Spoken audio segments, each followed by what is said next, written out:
Welcome everybody here to Canton, Ohio. We are at Tom Benson Hall of Fame Stadium. Scott Coletti along with Brandon Dowdy as we are getting ready for a good one. You see the teams coming on the field. It is the Chardon Hilltoppers taking on the Panthers of Camden out of New Jersey. And you couldn't ask for a better game. You got Chardon 1-0 after a big victory a week ago as they beat Olmsted Falls 14-7. Camden, their first game of the season. They are coached by Mitch Hewitt. Rob Henson, the head coach of the Camden Panthers. And, you know, keys to the game in this game are huge, Brandon. Yeah, for Camden, they're going to have to avoid the pre-snap, post-snap penalties. It's their first game. You're going to have to play an emotional game unemotionally, try to harness that energy in this stadium and try to execute at a high level. On the defensive side of the ball, they have to play with eyes in the backfield. They have to understand who has the ball, who doesn't have the ball, where's the window dressing coming. If they can play 11-man football, they can have a chance to win this game. Chardon from about an hour away, and they've got a pretty good crowd. As you mentioned yesterday, some of these crowds, you put them in a regular high school stadium, maybe even a junior college stadium, it's packed. Absolutely. But here in this stadium, it doesn't do it much justice, but they'll be noisy. Yeah, Chardon's up against a good opponent here, an athletic team. They're going to have to sustain drives, be efficient on first and second down, use their run games, their multiple run games to create some confusion for this defensive front and these linebackers. If they can do that on offensive side, they have a chance. And on defense, they have to play disciplined defense. They have to tackle in space. They have to make sure that they're able to get on these athletic receivers and not allow them too much space to make guys miss for short gains turning into long gains. Camden will get the ball first as they have a couple of men back to receive the kickoff. We are set to go as the ball is in the air. It goes towards the end zone. It will be returned, and here comes Camden as it's going to the 20-yard line. And Camden will take over 1st and 10. So Camden in the white uniforms.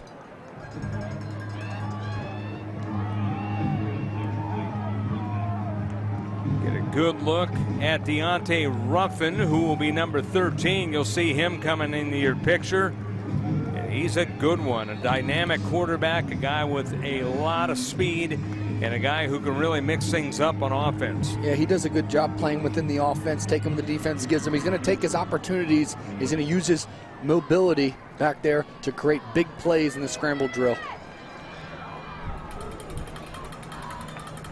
Up-tempo offense is what Camden likes to run, and we'll see how they do here on this first series. Handoff goes straight ahead, and that doesn't go for a lot. DeHoney Cobbs, the running back, and Cobb's a good one. Guy with good speed, durable running back.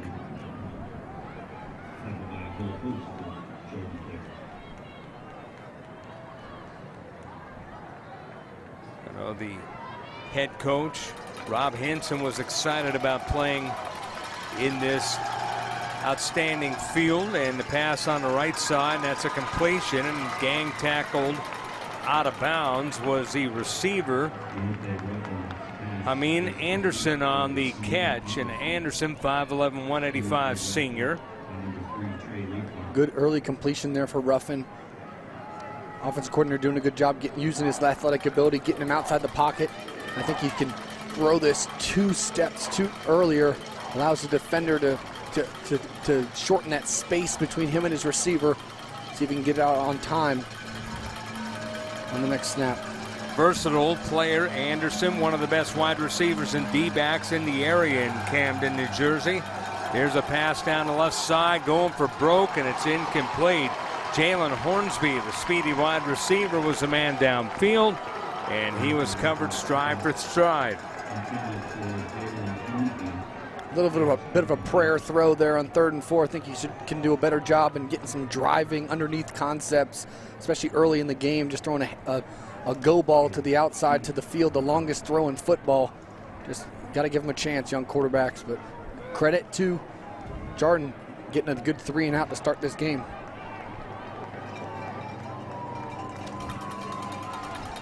So 4th down.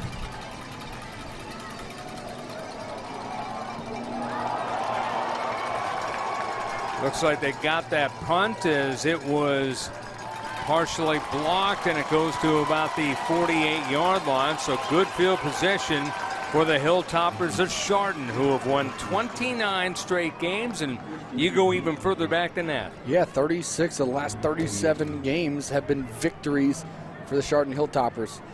It's nice saying Hilltoppers for once. You don't see many Hilltoppers. No, you don't. A Hilltopper myself, Western Kentucky. Not too bad. Yeah, I was wondering how you were going to react to this, being a Hilltopper. The colors have got me excited, buddy. Absolutely. Here's the pistol wing tee. Now, we've heard of pistol offense. We've heard of the option and the triple option.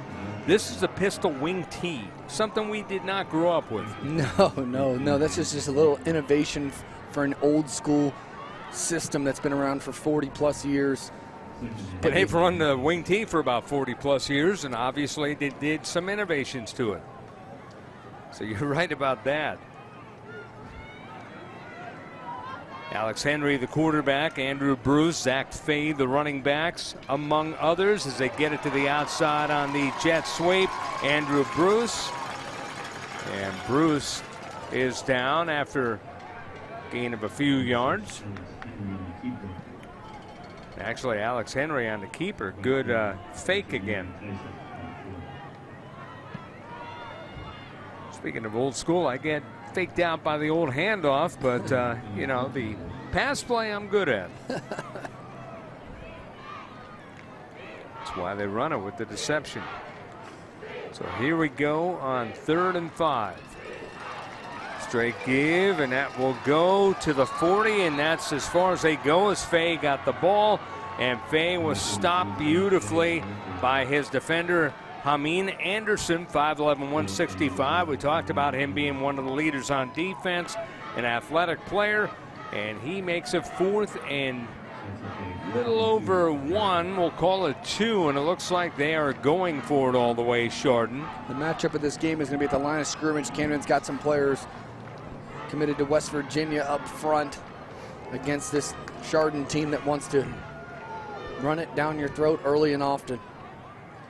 4th down play, and the give, that gets a first down and more as they get inside the 30 to the 29. Fay got the ball again. He just burst and got the first down. That didn't really look at the wing tee. That looked like the option right there. It did. Yeah, a little bit of a wrinkle there. Offensive coordinator Chardon does a good job. Isolation, get a hat for a hat, good power blocking, get a good push up front to allow that to be an easy conversion.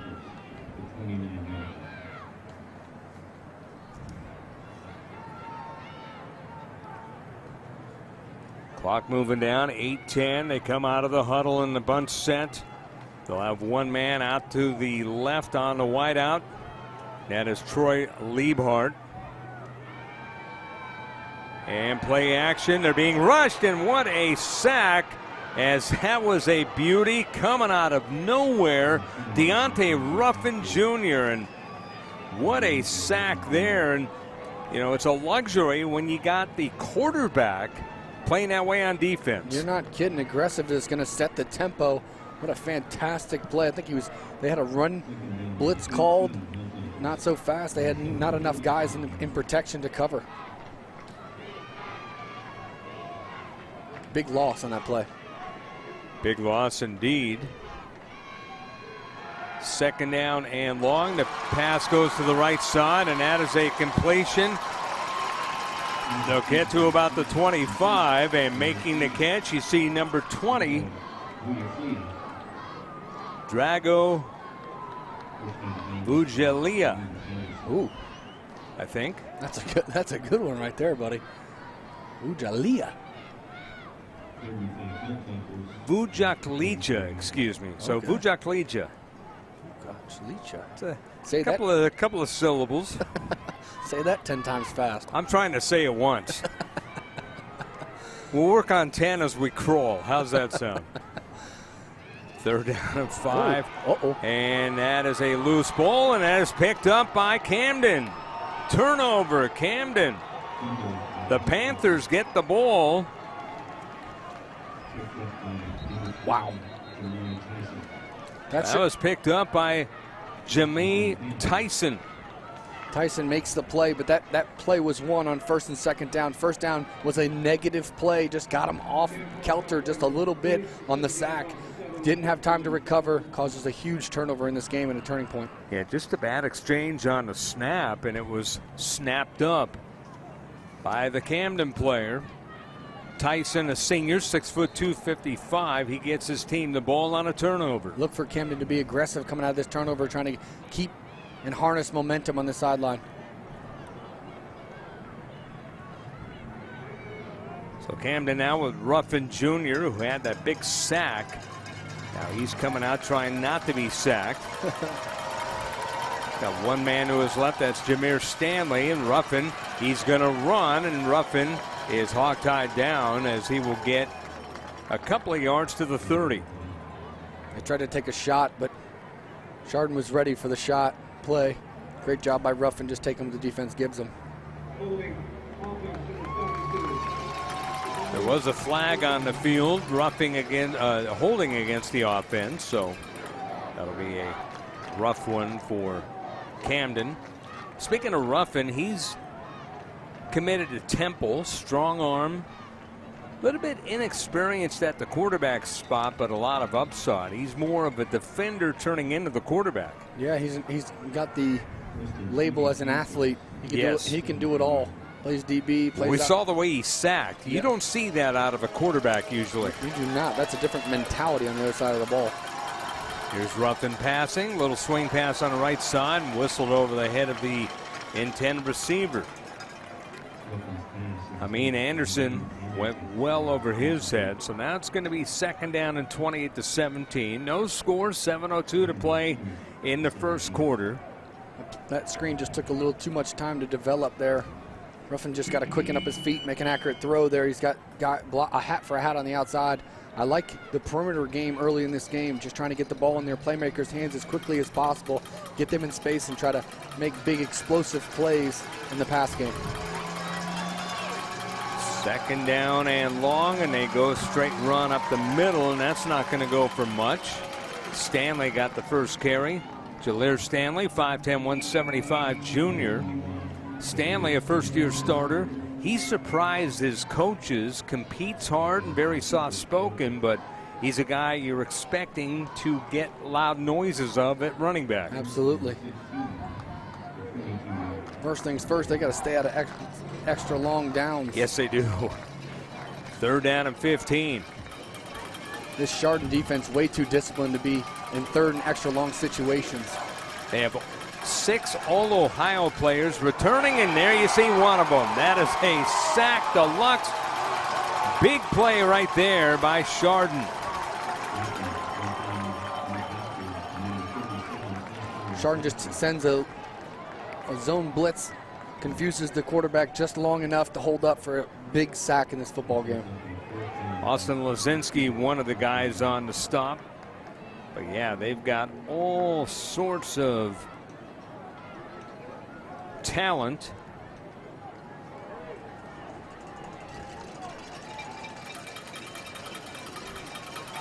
Ruffin back to punt.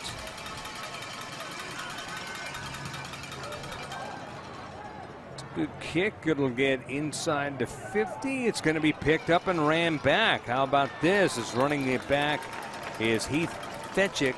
And Fetchick will give his team a little better field position. First and 10 for Chardon on a 29-game winning streak. They won last week in their opener against Olmsted Falls.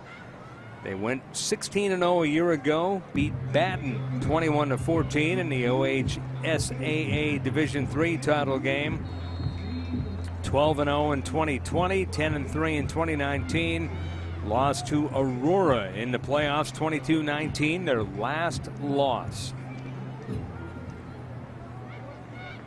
Their last loss was before COVID. And a lot of these guys on this team have never lost a game, Brandon. Wow. Special team. They got special group of talent, special head coach, knows exactly what his players, each player individually is good at, doesn't ask them to do too much, but just play within themselves. Well, their coach said that they have a pedigree of winning. That's the way he put it. Winning is taught.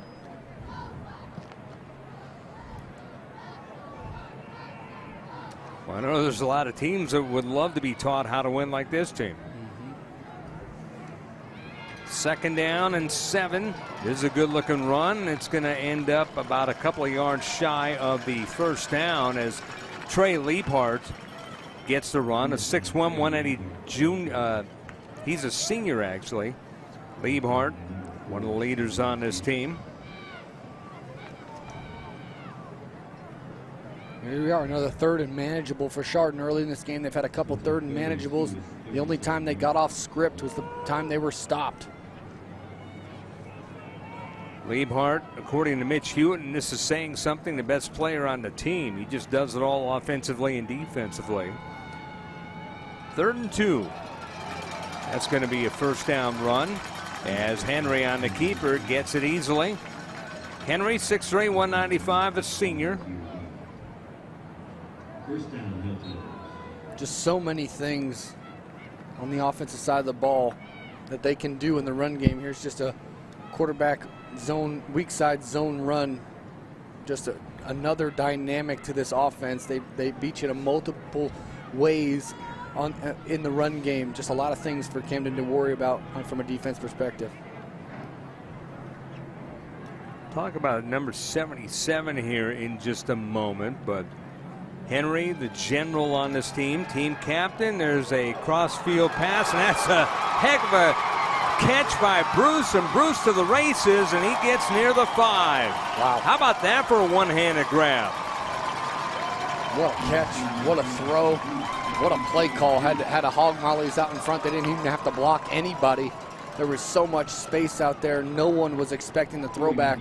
Great call, good timing. Bruce, the MVP of the state title game in 2020, a 4.0 GPA. Watch this. D1 player with multiple offers and just a one-handed grab, and then the run after catch. Run after catch. That play was set up with quarterback's eyes. Does a good job holding defenders, thinking we're going to go one way, not so fast. Going to throw it back the other way with defenders in the end zone. 1st and goal at the 2, and that is a quick run up the middle, and that is a beauty by Zach Fay. Touchdown, Chardon. 2-yard run for Zach Fay.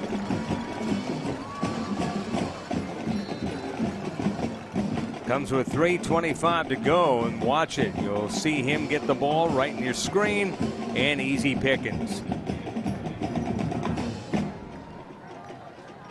Well executed drive by Chardon there, answering the bell after the turnover.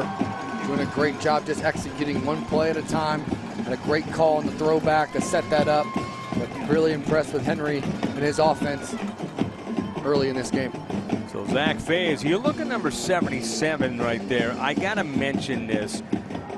The coach, Mitch Hewitt, told me he's a 14-year-old freshman. Wow. And he's starting at left tackle. And I bring that up because he says he's going to be a Big Ten player. Starting at 14 years old on a team that has won 29 straight, where winning is the expectation. That means this guy is darn good. That is very impressive. Yeah, so that was worth mentioning. I kind of teased it before, so I thought I better keep on that, and he was in the picture. And, you know, when you got a guy, and here's another thing, Brandon. He's 14. He's 6'3", 240. Wow. 14. Probably closer to 15, but still. Wow. That means he's probably starting as an 8th grader, because I know there's schools that you can play as an 8th grader. Yep. That's just an amazing story. When the coach told me that, I was dumbfounded, but seeing him block and seeing him play, you could see him. You know, a guy that young, you hear coaches say, oh, yeah, he might be pretty good someday. No, Coach Hewitt said he's going to be a Big Ten player. Here's the kickoff. It's going to be received, and here comes Camden as breaking to the outside is number 19, Chiambiello, Maddox Chiambiello, 5'9", 195. He's a junior.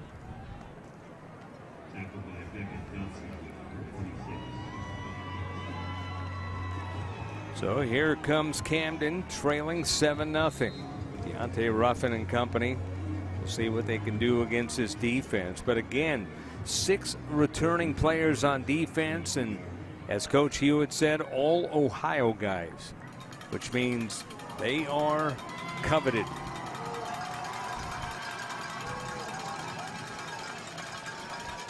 Keeper by Ruffin, and Ruffin gets to about the 26. You know, Scott, this is a big drive for Camden here. I know it is. I know you see a lot of time. It's only in the first quarter, but with the way Chardon runs the football and really takes the air out of the football, winning that time of possession, there's not many opportunities. And early in this game, you got to find some rhythm. If not, this game can get away from you very quickly. We had a running team in Clarkson North from Canada, and you had a option team in Perry, and this is also an option team in Chardon. Pistol option team, but still, you got an option team who loves running the ball. We're already down to 2:43 to go in the first quarter. To get to your point on the clock, it's 7-0 Chardon with the lead, but yeah, you got to score if you're Camden.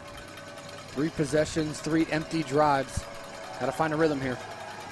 Ruffin with lots of time will pass on the near side, and that's a pick down the right side, as this is picked off by number 5 Liebhardt, and Liebhardt bulls his way inside the 5, and he will be down near the 2. How about that? A big pick by Liebhardt. Camden offense just getting a little impatient, trying to take shots when the shots are not there. Just got to play the play as it presents itself. Chardon does a good job being disciplined in the cover 2. You got a 2-on-1 ball here. Just got to be a little bit more on time or go inside out. His eyes were just locked on that outside receiver with a big turnover, Chardon. It was a good route, but Liebhardt was just sitting back waiting. He knew where the ball was at all times. He's congratulated on the sideline, but Liebhardt just said, hey, throw it right at me. I'll get it, and he got it. And not only did he get the pick, he almost put it in for 6. Wow. Here comes Chardon now. You would think this might be easy pickings. Fay to the right, the running back. Run gets to about the 4, so they're going to lose a little bit there. Fay on the carry.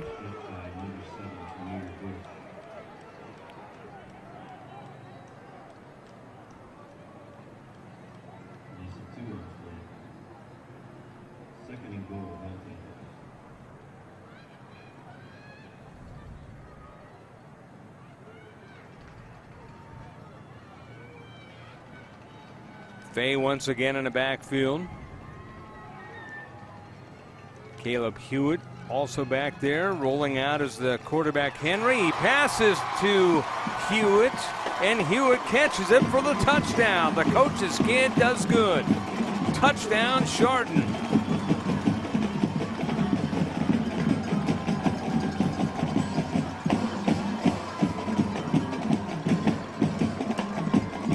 Great call there by Chardon. Getting their quarterback on the perimeter. Fake the outside zone. Throwing it right into the running back's hand. You see his eyes. Does a great job. His good footwork there. Extends the play with his feet. Just a one-man read. Great execution by Chardon there to get an easy touchdown and put them up by 2 scores. Here comes the point after. That is up, and that is through. And Chardon with 1:33 to play on that 39-game winning streak, trying to make it 40. And they lead it by a score of 14-0 over Camden of New Jersey. Freedom Bowl 2022 here from Canton, Ohio on Flow Football. Tom Benson Hall of Fame Stadium, right across the street from the NFL Pro Football Hall of Fame. It is the 2022 Hall of Fame Freedom Bowl. Scott Coletti along with Brandon Dowdy and our entire crew doing a great job here. This is game number 4 out of 5 here on Flow Football. Max McGilligan, the lead producer, Greg Sandercox, the producer, Greg Eckert, the entire crew. We've got a large crew just putting it all together here. And there's the kickoff. That is going to be into the end zone. They will blow it dead. Camden will take over 1st and 10. Well, how about cashing in on your turnover? Liebhardt an interception and a 4-yard pass to Caleb Hewitt from the quarterback for Chardon, Alex Henry. A little bit of level concern here from the Camden offense. Need to find a rhythm, get a first down. That would be my goal. Their defense has been on the field a long time. Got to play some complementary football and help those defenders out by letting them get a blow. So just got to take some completions here, try to get it to their playmakers in space. So they try to get it to a playmaker there, Dehani Cobbs, and Cobbs is gobbled up by a lot of black shirts. And when you're playing against a really, really good defense like Chardon, when you got 6 returning guys, not just returning players, but returning all Ohio players, that's a problem for an offense. You know they're not going to miss assignments. Yes. And that's what you've seen early in this game. They're not missing assignments. They know their keys. Just playing 11-man, fundamentally sound defense right now. Loss of 1 on the play. It's 2nd down and 11 at the 19. Zach Fay, a 2-yard run. And then Caleb Hewitt, 4-yard pass from Henry. That gets to the 24, and that is it. Ruffin on the keeper. So far, their most effective run has been the quarterback Right. keeping it on these zone reads. No, you're right. That's got to be a little bit of level concern. He's not really a guy that handles the ball too much. I know he's an athlete, but got to find ways to get these athletic receivers involved in this offense and get him some quick throws to get his confidence going. Ruffin passing. Now he's going to pull it down and run, and he's not going to get enough for a first down. He's down at the 27, as that is a good leg tackle by Heath Fetchick. Fetchick, one of those all-Ohio players.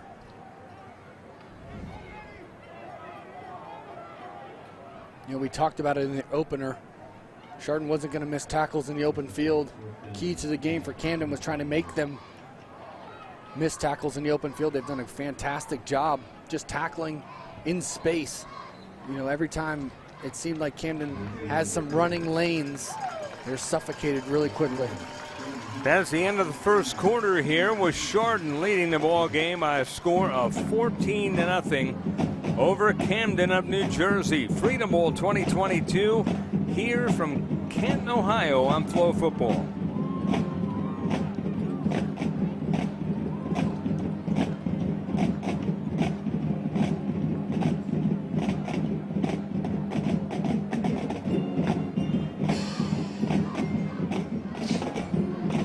We are back here at Tom Benson Hall of Fame Stadium in Canton, Ohio. Scott Galletti along with Brandon Dowdy. The band for Chardon, well, they're the Hilltoppers. You're a former Hilltopper at Western Kentucky University, and they're saying go Tops, which you called it, Brandon, and I know your eyes are lit up here as this is a big run and a loss on 4th down, and that's going to turn the ball over on downs. I'm surprised at that. Yep, I don't know about that play call there.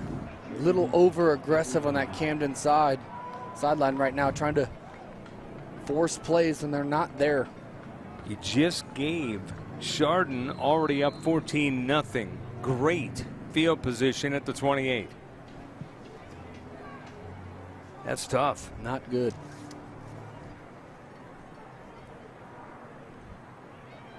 One receiver to the right, everyone else bunched up here in this pistol wing tee. Rolling out is Henry. Henry's going to pass. That is incomplete. Tried to get it over the middle and unable to make that catch. Good throw, young quarterback does a good job evading one guy, letting one guy miss and going down half roll. All they do is just play action pass, roll them out to the one side of the field, cut the field in half for him. Does a really good job making an accurate throw. I know watching it, you're like, man, why is that behind him? Well, that's the soft spot in the zone. He's trying to settle his receiver down to allow him to understand that there is space on his back hip.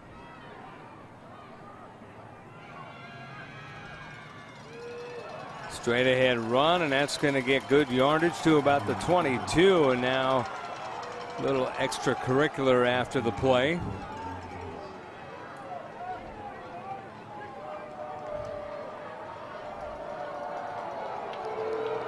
Get another look at it.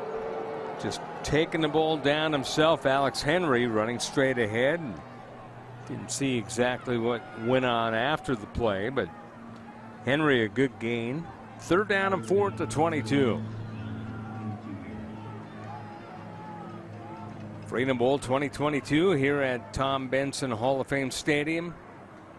Here at the Pro Football Hall of Fame in Canton, Ohio. Henry, keeper, actually gave it off this time, and a straight ahead run. That'll get to about the 16, Zach Fay. They'll give him the 15. That'll move the chains. This offense, not a ton of misdirection per se, but you never know where the ball's going still. Yeah, because Henry's doing a great job carrying out his fakes. You just never know who has it or he has it. His speed doesn't change if he gives the ball or he keeps it himself. He stays consistent. That's just a well-coached, well-oiled machine this Chardon team is. No, you're not kidding about doing a great job of the fakes, and now he breaks to the outside, keeping it, Henry, and we'll see if they give him the forward progress.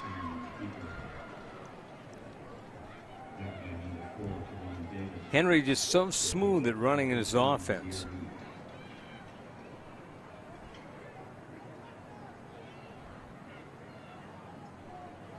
Henry, team captain. We mentioned he's never lost a game. 17-0 at quarterback. Expected to play defense in college. Let's say you could say that about both quarterbacks in this game. Henry rolling out to his left will fling it. Ooh. That's a little short. Incomplete. He had him. Again, just a full rollout play, design pass play on the outside. Did a really good job breaking contain, but he's taken some shots in this game. He's taken 3 or 4 hits with a mix of quarterback runs, and on these throws, he's taken some shots. It looks like he's a little beat up here as you look at him on the screen there.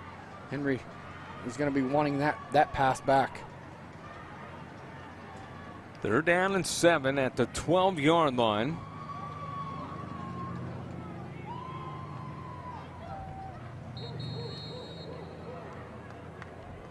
Timeout called. 9:44 to go in the second quarter of play here. It is Chardon 14 and Camden nothing. Freedom Bowl 2022 from Canton, Ohio.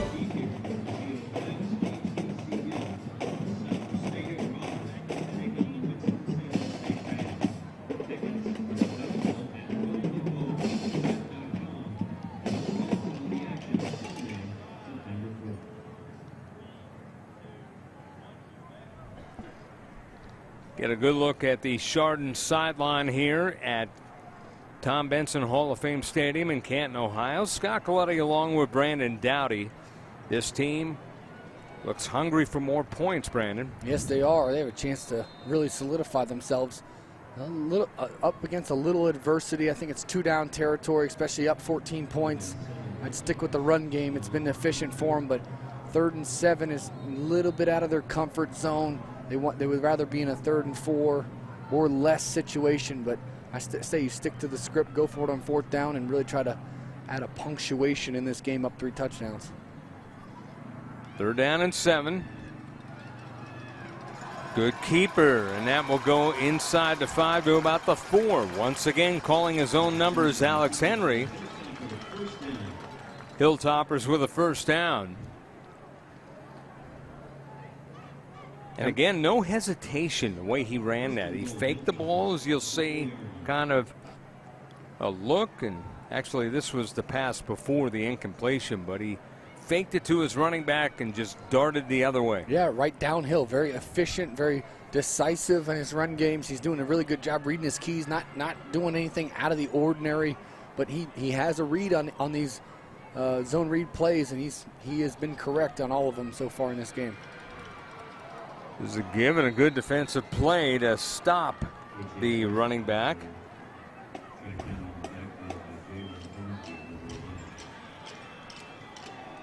Camden's got to be a little bit worrisome about the play action pass here. Maybe a little half roll to the right, but do a good job of getting in pursuit, getting up the field, shedding some blocks, and really making a big play for a negative yard. But I think this is a pass down here. It could be a full rollout, maybe a throw to the running back or a throwback. But in a situation where you're on the left hash, quarterback can roll right and use his legs to try to extend the play.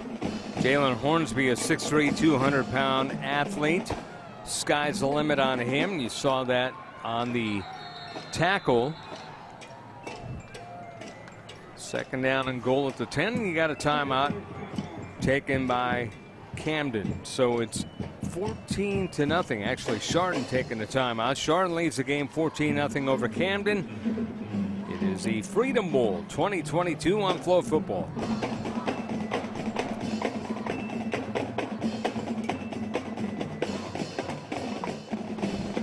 Look at the Chardon band.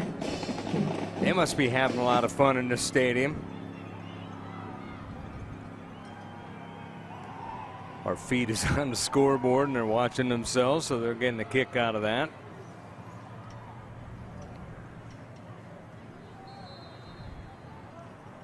Camden coming out on defense. Second down and goal at the 10.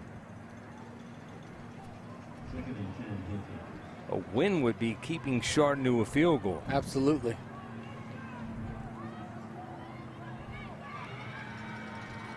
Another keeper, as that is Henry again. He darts inside the 5. They'll mark him at the 4. A little more of a burst of speed that time.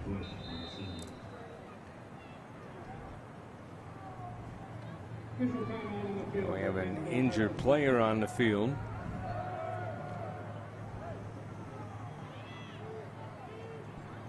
Get another look at this play.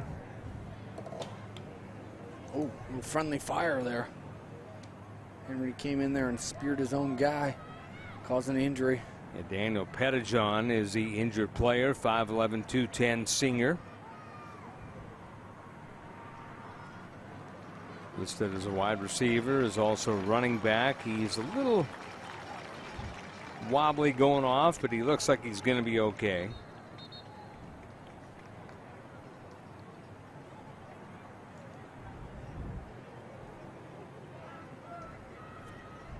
Chardon coming back out on offense. Third down and goal at the 4.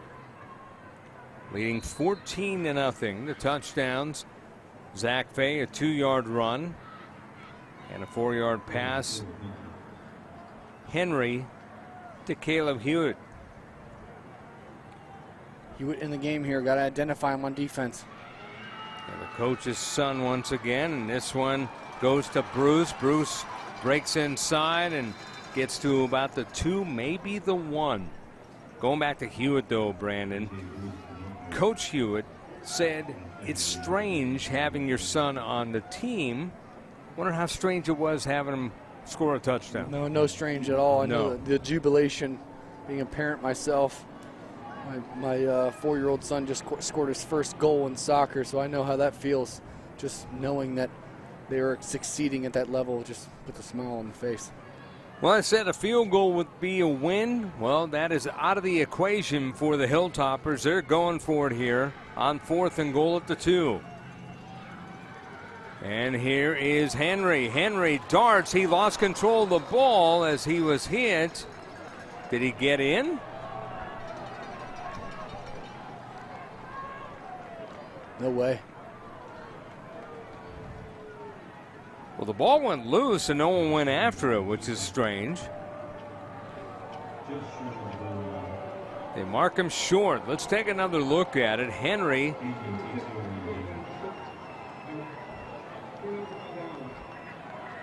So it was actually the helmet that went into the end zone, not the ball.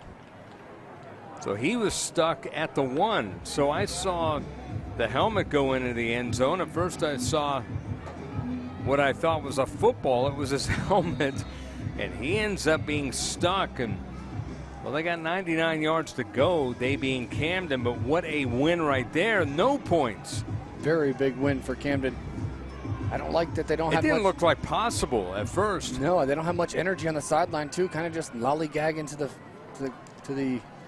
onto the field. I think that's a big win. They got to find some juice within them because they're not going to get it being the opposing traveling team in this game. See Antoine Stanley, the big 6'4", 330-pound left guard in your picture, about mid-picture. I would run behind that guy. Absolutely.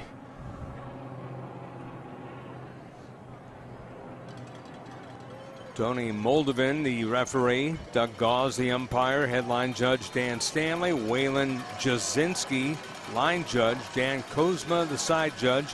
Tim Costello, the field judge. Back judge is Matt Clark. And look at this. How about a little bit of defense and a little bit of safety? Wow.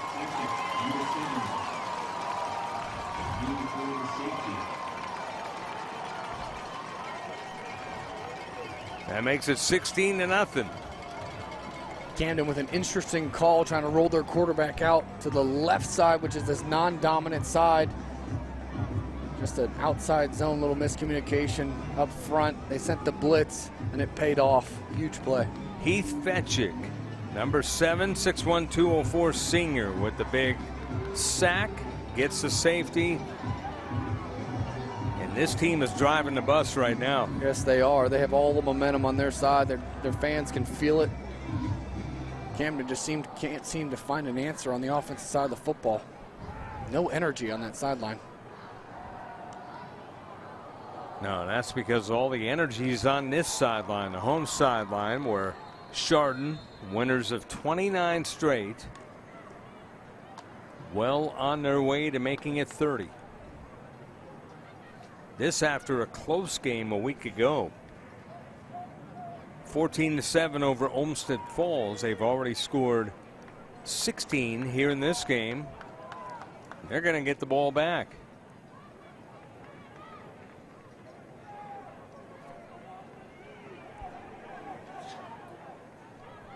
The big boy with the kickoff duties for Camden. You don't see that very often. No. Adrian Harris, 6'3", 280, a sophomore. Squibbing kick, and that is received, and here comes Chardon. The run back will go near midfield, and Chardon will have good field position as we open up this drive. 16-0 in favor of Chardon. 2-yard run by Zach Fay with the kick. Liebhart intercepted. A pass by Ruffin, and that led to a 4-yard pass. Hewitt from Henry, and then a safety.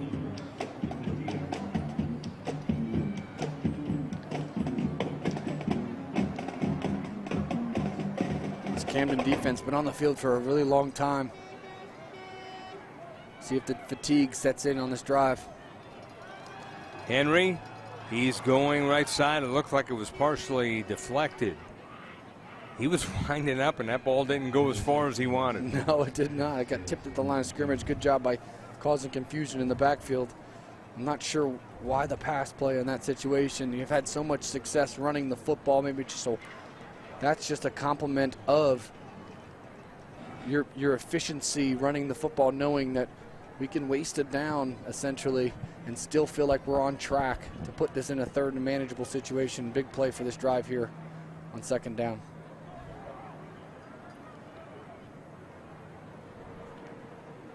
.6:38 to play in the first half. Second quarter action. A receiver to the left side. Everyone else is bunched up. And this wing T option. That give goes up the middle. And just like that, 3rd and 5, exactly where they want to be.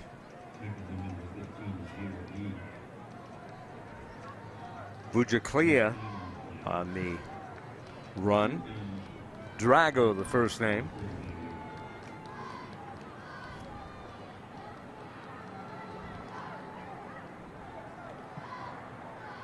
Every time I hear that name, it reminds me of Ivan Drago. Rocky. Rolling out to his right is Henry. Henry's going to be sacked. Back at the 48 in his own zone. Ooh. Yeah, ooh is right, as that was a good sack by Craig Walton, a senior, 6'1", 160 D-back. Wow, that was a big hit.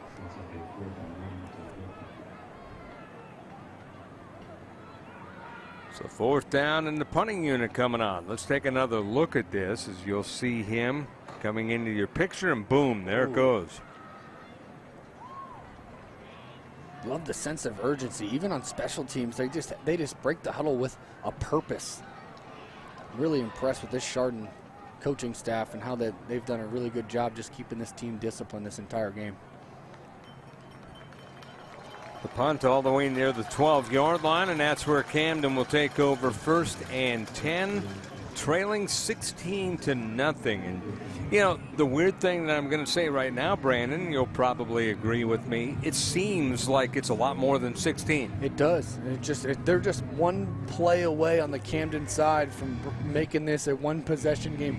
Essentially, it's still a two-possession game. 2 two-point conversions. This is a tie football game.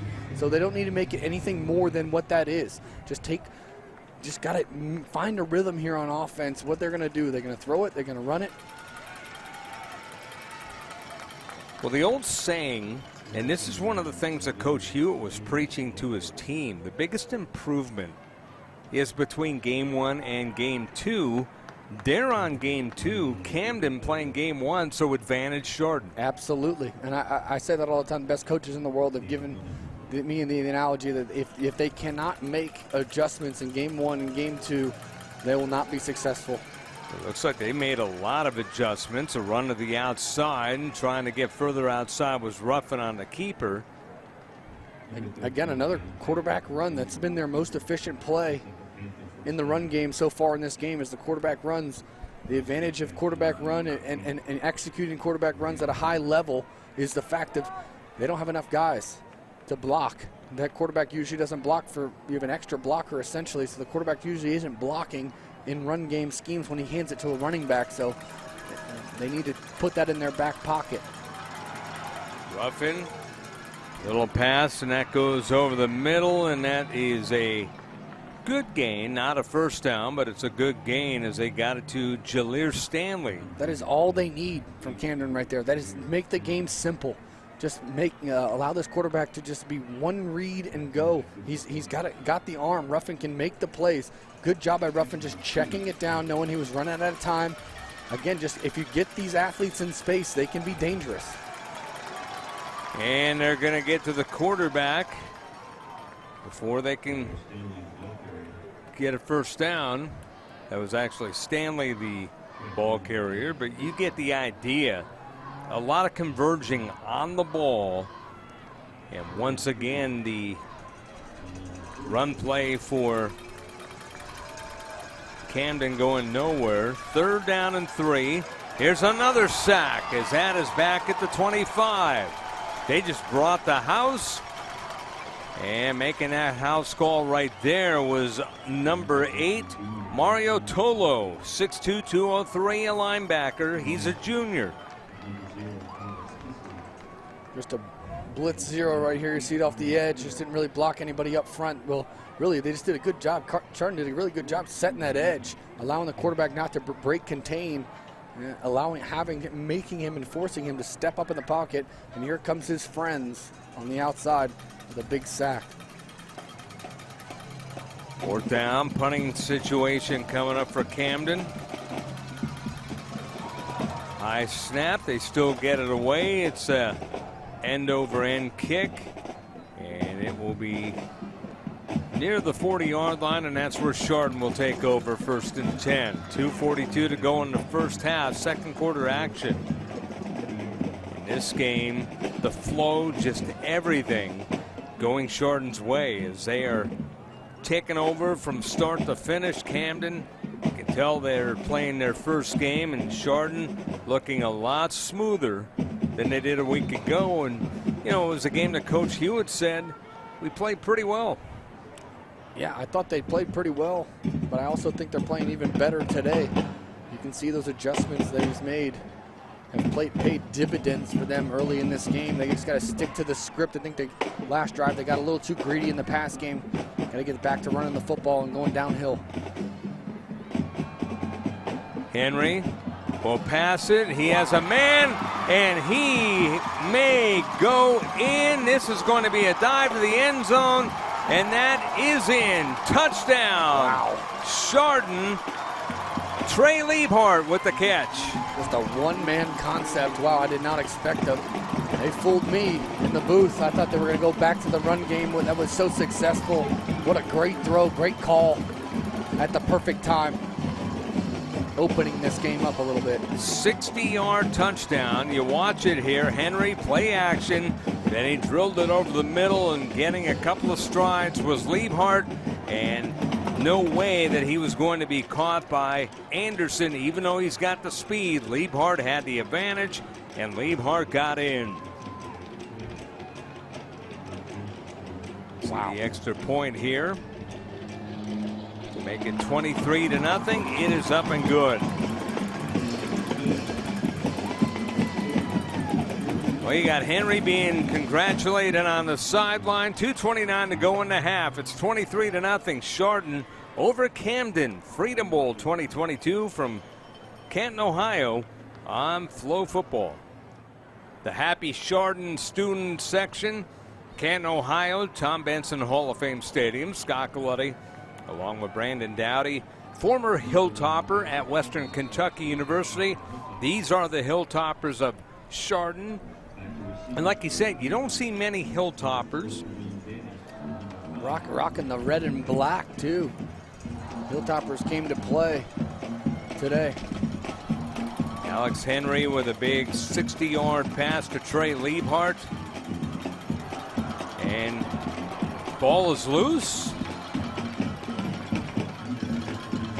Recovered by Camden.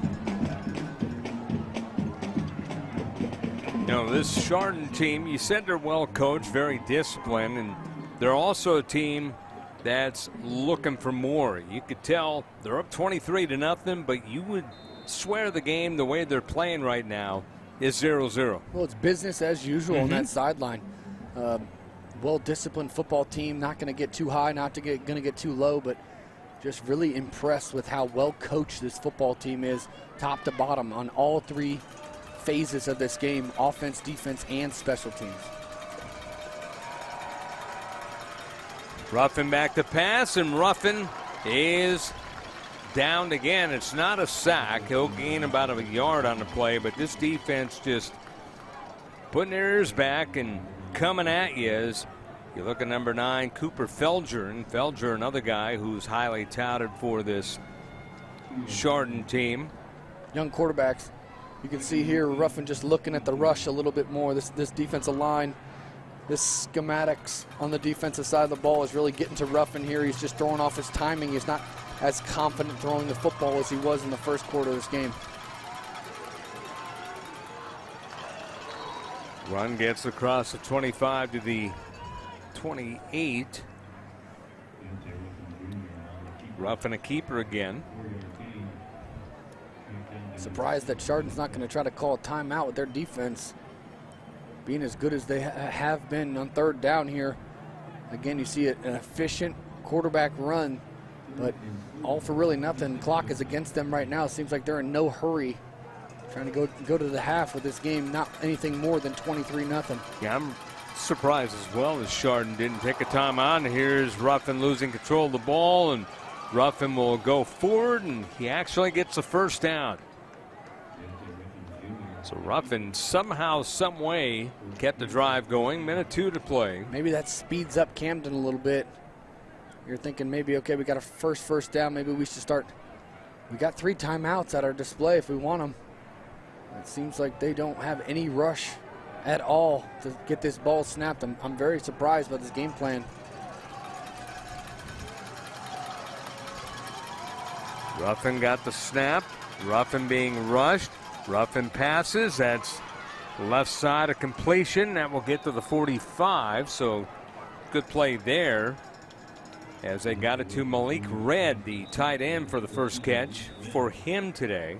Again, that's just an example, Scott, of just a short yard pass right there, a 3-yard pass, resulting in a 10-yard completion. Why? Because the athletes of Camden are on display. If they can just find creative ways to get these guys in space, I think they can get explosive plays on the perimeter. That's where they're going to have to win this game. They're going to have to win it horizontally.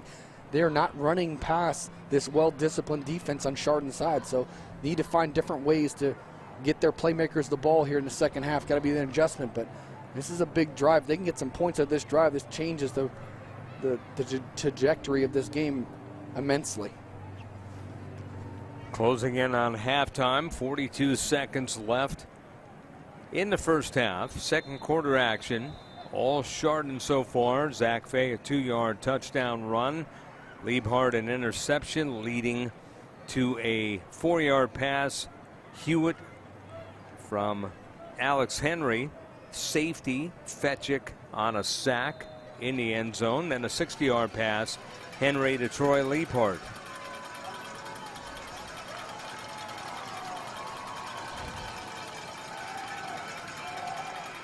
Pass right side, that's incomplete. Wow. Surprised that wasn't a hold. Ooh, got away with one, Chardon did. Their aggressiveness. I thought that was a hold in the defensive end there on that slant route, but both played the ball. That's just a result of a DB just having his eyes in the backfield. If he had his eyes on that receiver, I think that would have been called, but he had his eyes on the quarterback, and I think that saved him from having to giving them some cheap yardage.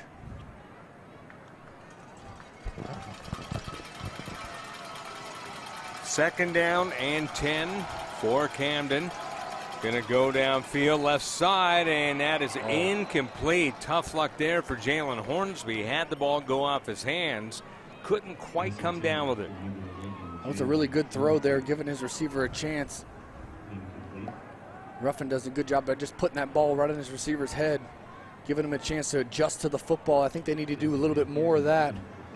They want a chance to come back in this game. As you can see, just 3-step, in rhythm, good throw. Just got to come down with that when you need it the most. So I think they need to put that in their memory bank for the second half, just throwing these one-on-one balls, stop fade throws. Ruffin hit as he throws, and that is incomplete. Once again, the pressure just coming and coming and coming. As that time, it was number 13, Derek Galenic on that stop, 5'10", 160 junior, and he burst out of a cannon. Just watch his play, just boom. Caught him on the blind side. Lucky it wasn't a fumble. 29 seconds, 4th down, 4th and 10, ball at the 45.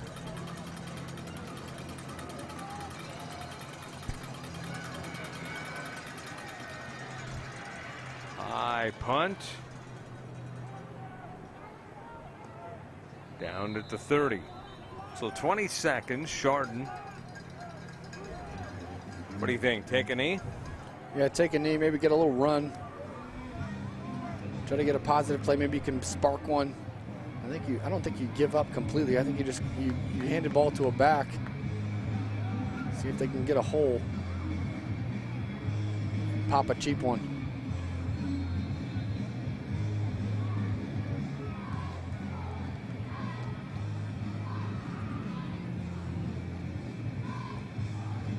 And I'm wrong again. Taking a knee.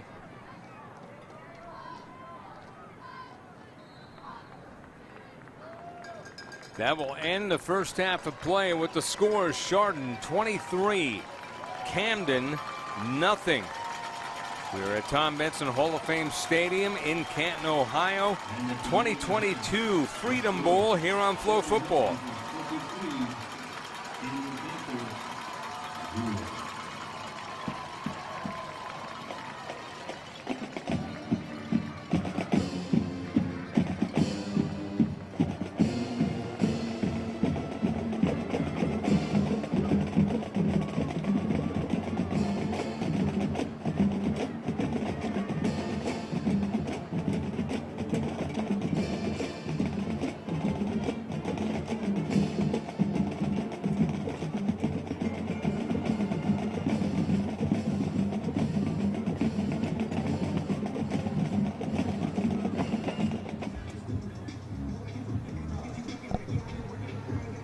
Look at Tom Benson Hall of Fame Stadium here in Canton, Ohio. Scott Galletti along with Brandon Dowdy.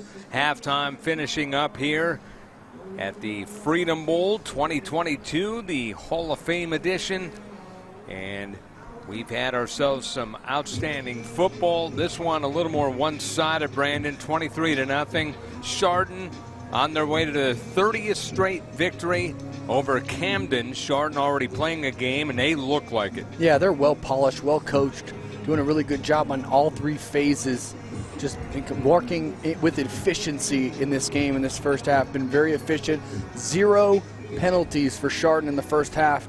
Unbelievable stat. You got to be happy about that in the coaching office up there and presenting that to your team at halftime. But for Camden, they're going to have to find some rhythm on offense, going to find some ways to get these playmakers the ball. They have the athleticism. If they can just find easy completions for Ruffin and get these kids in space, they can have a chance to make this a closer game. But they have just been overpowered in this first half by a really well-coached, well-oiled machine in this Chardon Hilltoppers. One of the things that you mentioned yesterday during one of the games, there's no such thing as a 14-point play. There's no such thing as a 23-point play. If you're Camden, what do you do offensively? You have to keep it simple. I think you have to go back to the basics. We're going to run 5-10 plays maximum in situations. You really simplify this offense for this young Ruffin quarterback and allow his playmakers to make the plays that present themselves. Can't get greedy, like we said.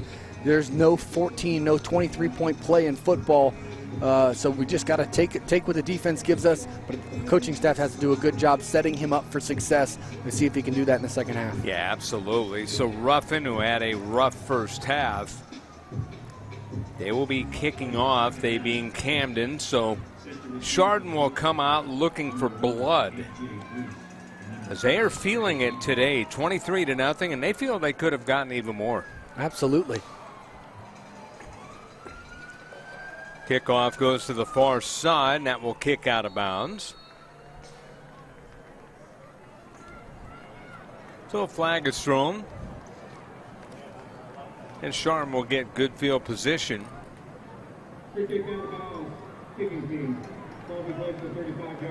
Ball will be placed at the 35.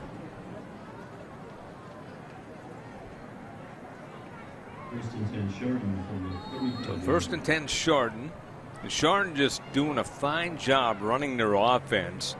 It's primarily rush based, but they can pass the ball a little bit.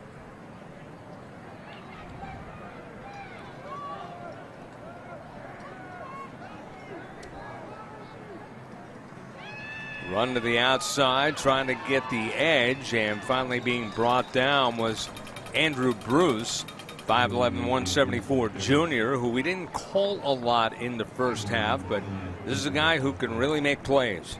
Yeah, I like Bruce's game. I think they need to find creative ways to get him involved in this offense a little bit more. But you see here, good job on the zone read. That's a 100% a give read for the quarterback. Does a good job just getting out to the perimeter, picking up what he can. Alex Henry has had an outstanding game. 2 touchdown passes for Henry.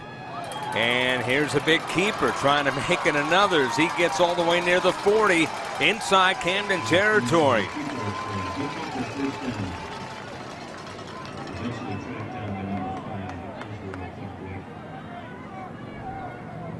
Henry does a good job right there, just reading his keys. See the zone read again. That is a keep read for the quarterback. Sorry, I'm not really familiar with the zone read. We didn't run much of that in Western Kentucky. My Hilltoppers didn't run much of that, so they knew they were athletically limited. Well, and all the times that we've worked together, you've established you didn't like to run the ball. No, you just pass, and led the country in passing. Just throw it on first, second, and third down and let it figure itself out. You threw during the punt. What are you talking about? Yeah, and fourth. If I could throw it in the kickoff and kickoff return, I probably would have done that as well. You would have mastered that, I think. Or at least tried. Yeah. Another example of Henry just just reading out his blocks, doing a really good job of just carrying out those fakes. He had a good run. I think that is why he's been very successful in this run game, because he carries out his fakes really, really well, allowing himself to not keep the defense guessing on who has the football. Henry looking pass, goes left side, and unable to catch the ball was his receiver, number 1, Andrew Bruce, as once again they try to get that athleticism going with Bruce, and Bruce had a step, but the ball overthrown. But even though they don't throw it as much as they run it, Alex Henry showing off a good arm. A wash down right there, 2nd and 6. Had a chance to take a shot, especially as you cross over the 50-yard line. That was a good call. Henry just got to give his receiver a chance to make a play on there on a one-on-one situation.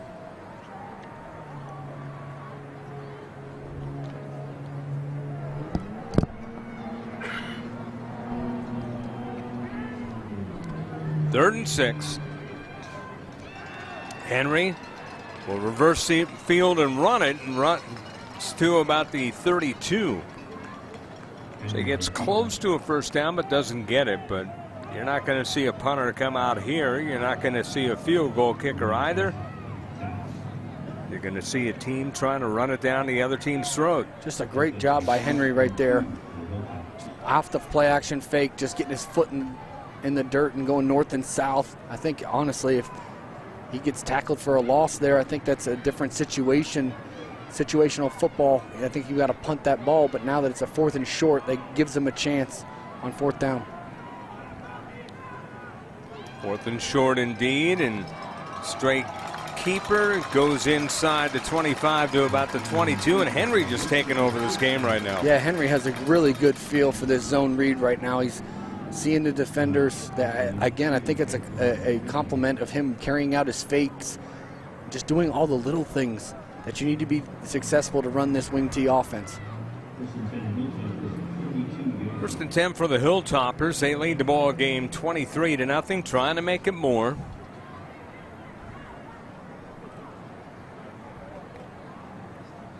Alex Henry in that bunch set.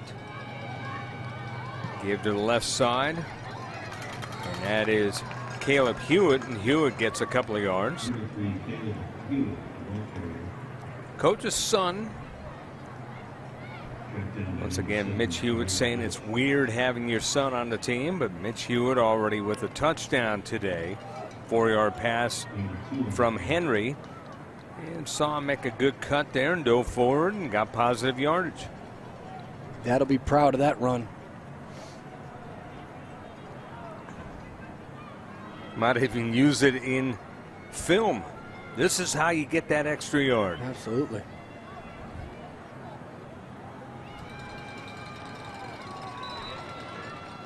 Zach Fay, we haven't called his name in a while, gets the carry. Just a straight ahead run by Fay, who can really get the job done. First year starter, a tough, hard-nosed runner. That was just old school triple option right there. Good footwork by Henry. Again, just very fundamentally sound on his reads, making the right read. I know it's not sexy on the stat column, a 2-yard run, but it's efficient in what they want to do, setting the tempo on offense.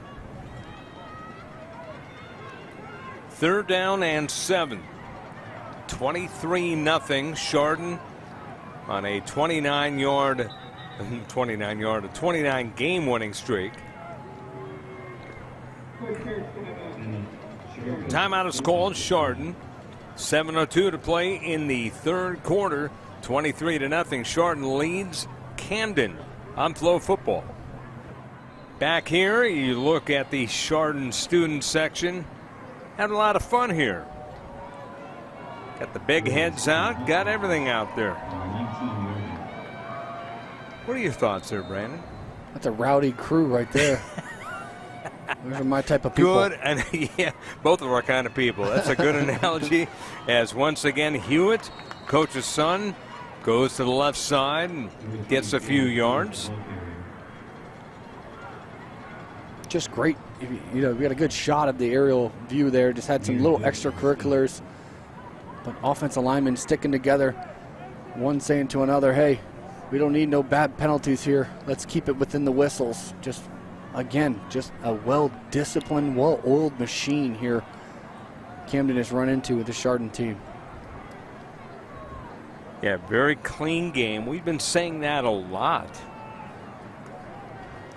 Not a ton of penalties this entire first 4 games. Good fake straight ahead as Henry, the keeper. It's going to be close. Boy, they're giving it to him. Wow. His fake was so good, it faked out the camera person. Yeah, Chardon got a gift there. I thought he was short. Good second effort.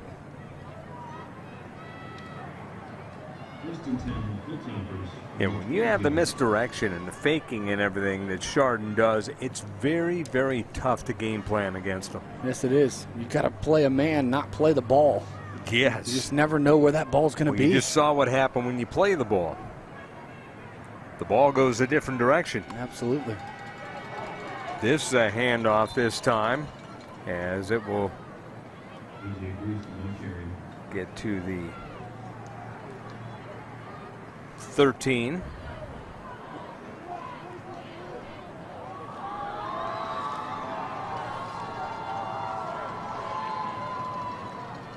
Great timing there on that jet sweep. I'm telling you, just I'm beating a dead horse here, but just really good, well-coached football team.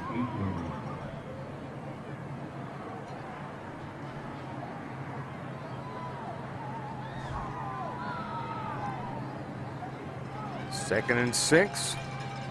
Keeper again, Henry just plowing forward, getting more yards, and more importantly, using more clock. 4:57 counting down here in the third, 23-0.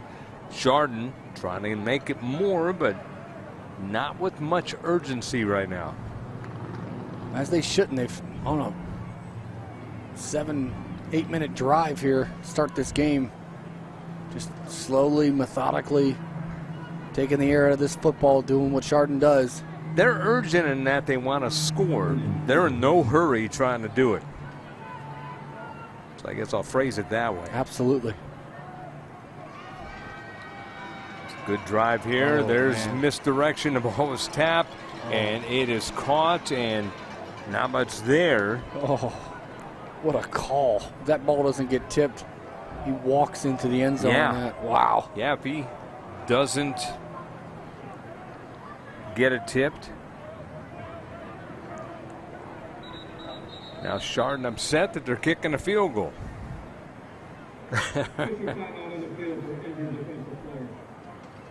You know they can be upset on that sideline, but an 8-minute drive in the third quarter up 23 points, that's a win. No, it really is. Liebhardt on the catch. Just making it even more valuable, the possessions that Camden's going to get in the second half. They have to score points and score points quick if they want to make a run at this. I just think that they might be under 4 possessions in the second half if they keep it up. Chardon just having their way with this Camden defense here early in the second half. 3:58 to go in the third quarter. Scoring all in the first half. Zach Fay, a 2-yard run. That made it 7-0. Liebhardt came up with an interception leading to a 4-yard pass. Caleb Hewitt from Alex Henry, a safety. Midway through the second quarter made it 16-0, and a 60-yard touchdown pass, Henry to Troy Liebhardt. The kick was good, and that made it 23-0. And now we will have a field goal try, 28 yards. Joseph Evans, the kicker. Oh. Bad timeout there by Camden. Those timeouts are precious in the second half, especially if they want to stop this clock. No, I know. Coming off of an injury where you had a free timeout with an injured player. They don't communicate on the sideline. And they got 10 on it. Wow.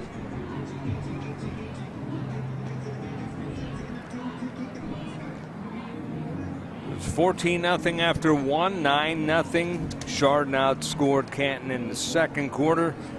And here we are with the score 23-0. They're trying to make it 26 with the field goal.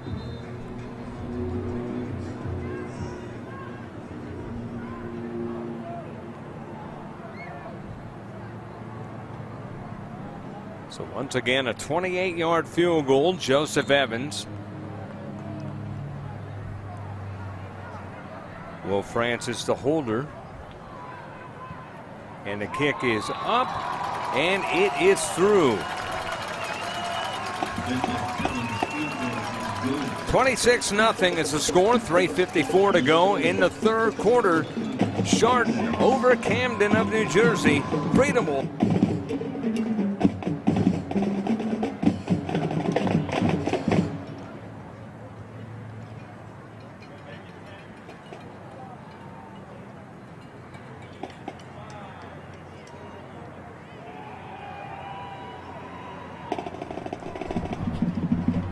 Get a look at the Chardon band. They're having a good time here. Scott Galletti along with Brandon Dowdy. It's 26-0 in favor of Chardon over Camden. The band knows that we're here. And everybody knows that Chardon is here, Brandon. 26-0, looking like a well-oiled machine here in week number 2 after a tough victory a week ago.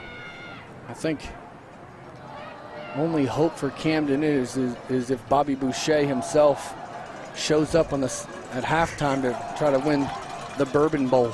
Right. This here is the Freedom Bowl. Right. Well, this Camden team's going to be a good team, but they're just, too much Chardon today, and, they kind of worked their way out of some opportunities, and everything that has been given to Chardon, they've taken and then some. They have earned it, and yes. they've earned it by just playing disciplined football, top down on all 3 levels. They get in and out of the huddle. They communicate well.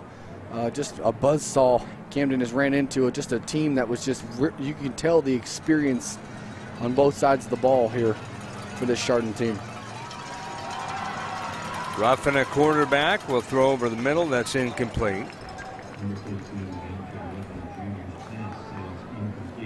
Deontay Ruffin Jr. This defense has been rough on him. That's because we mentioned they have 6 All-Ohio players returning on defense. The offense probably a little behind the defense, which you put up 26 points, that's pretty good, but the defense, the calling card for Chardon, that's a pass over the middle and a good-looking play as Hornsby was open but couldn't hang up to the ball. Couldn't hang on to the ball, I should say. But, when you look at the team that's hanging its hat on its defense before the offense, and then the offense comes around, that's tough. That is tough. And you get a rare miscommunication from Chardon. These are just the little plays, the 5 plays in a game that can change momentum. Right there, you get an accurate throw. That's going for 6, no help. Got to be able to combat that a little bit. Ooh! Ruffin with a little screen pass. That was destroyed. Wow, what a hit by Mr. Cooper Felger. We talked about him being one of the leaders, and that was wicked, that hit. Wow, timed it up perfectly. Felger is what Coach Hewitt calls a monster, and that was a monstrous hit.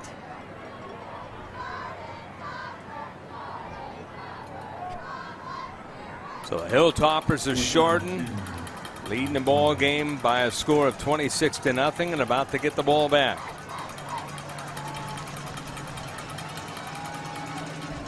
High snap. They rush the punt. Can't get it though. Fetchick will get it. And Fetchick hit near midfield. Hard hit by a couple of players and brought down. But Chardon gets the ball back, and now they will utilize their ball control offense. And how long did you say that last drive was? Over 8 minutes. Over 8 minutes. And so now they're looking for a repeat result. You get here. over 8 minutes now, and you're talking about midway through the 4th. Yep. Just wearing them out. That's what this offense has been built on for the past 40 years, is just wearing the defense out. They get a quick 3 and out on defense. And here comes Camden's defense with lackluster energy and lackluster energy on the sideline. And part of that is because they're gassed. They are. They are. They've been on the field an eternity. They can't get off the field. They need some help from their offense picking up first downs, and they just haven't gotten that today. A rare bit of miscommunication here for Chardon.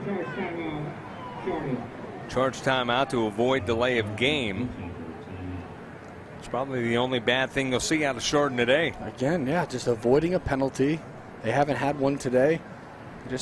They're well coached. This offense was a little bit miscommunication here coming out of the huddle, but coaching staff bails them out with a quick timeout before they can get to delay a game. Okay, one of the things that you just said, Brandon, they haven't had a penalty. We're almost at the end of the third quarter. You don't have a penalty. How many football teams can say they don't have a penalty through 3 quarters? Not very many. I guarantee it's the ones that can't are the ones that win.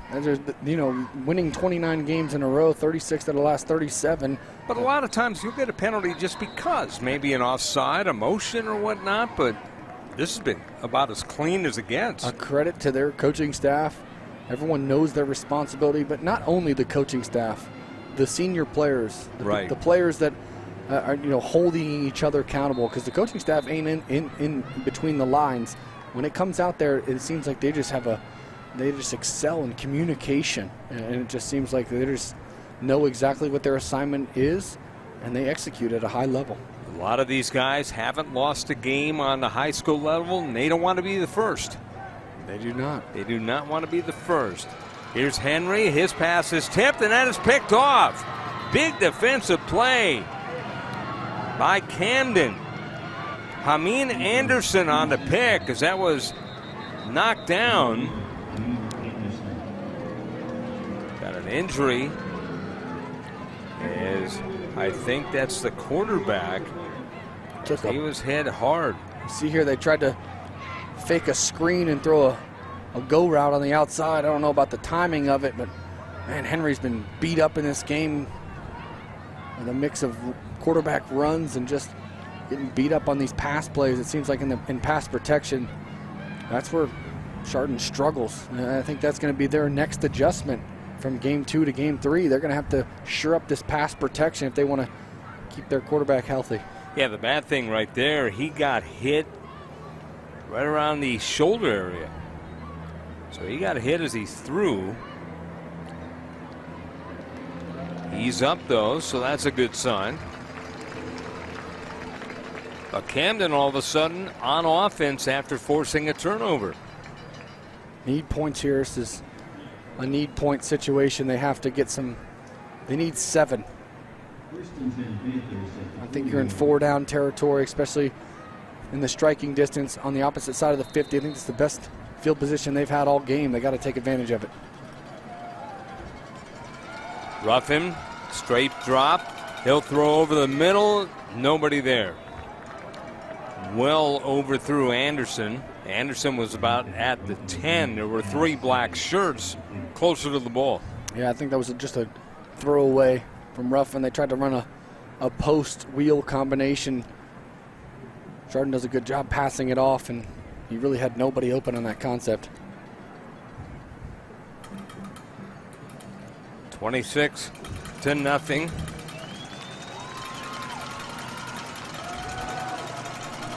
Ruffin on the keeper, and he just keeps churning forward. Gets to the 27. Gets a first down, stops the clock momentarily. 3:14 to go in the third. His team down 26-0, but trying to cash in on a turnover. Just a straight keeper. Now he's passing right side. Gets it to Anderson. Anderson inside the 15 to about the 13. Kind of like Anderson's navigation skills. He got the ball, and instead of just darting one way or another, he kind of looked to see which way to go and then darted. I've been saying it all game. They got some athletes on the perimeter. They just got to find creative ways to get them the football quicker and in space. Ruffin on the keeper, gets to the 10. Wow, what a play by Ruffin.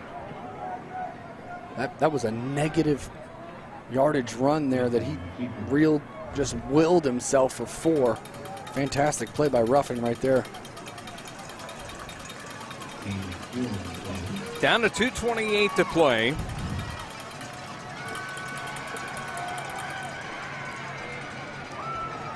Towards the goal line. It's in. Touchdown. Wow.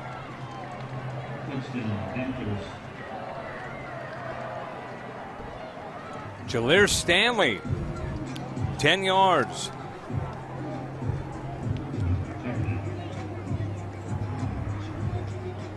Good inside run there. Just some mishaps here. Maybe they got a little too comfortable on both sides of the ball for Chardon, up 26 points. A little mishaps. Coaching staff won't be too happy about those 2 mishaps. They need to tackle a little bit better in the open field.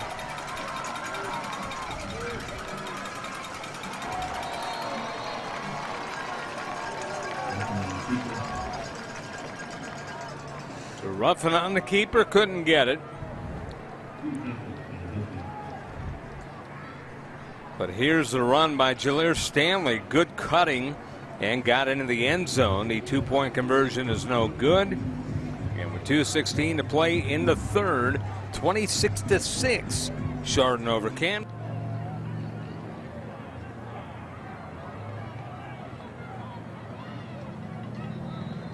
Good look at the sun going down here at Tom Benson Hall of Fame Stadium in Canton, Ohio. Scott Galletti along with Brandon Dowdy, former Hilltopper at Western Kentucky University. The Chardon Hilltoppers are leading the ball game by a score of 26-6.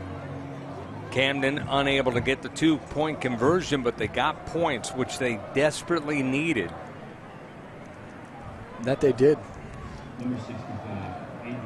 Harris, protect for Panthers.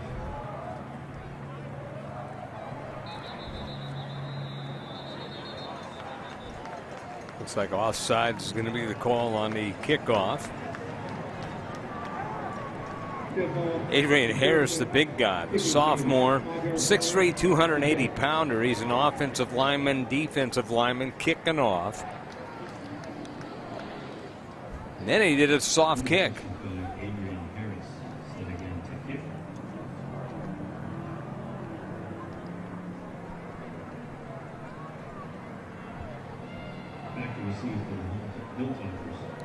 Number 5, Trey Linhart. Number 1, A.J. Root.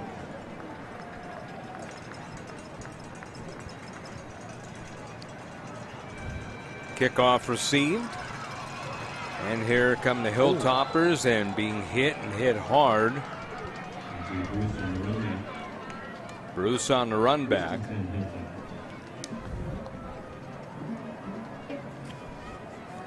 Andrew Bruce, another one of the leaders for Chardon. D1 player, multiple offers. MVP is a state title game in 2020.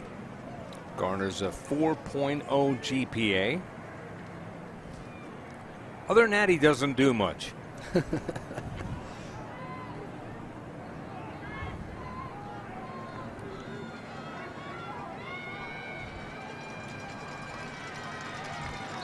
Straight give. Number 43, Zach Fay, the ball carrier. Zach Fay on the carry. Under 2 minutes to go in the third quarter.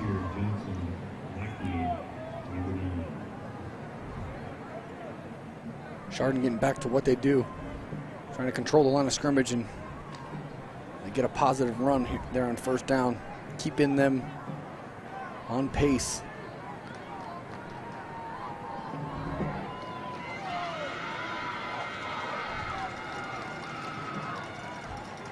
Another run gets to about the 41. Zach Fay again, the ball carrier. Tackled by number 4, Jerome Davis.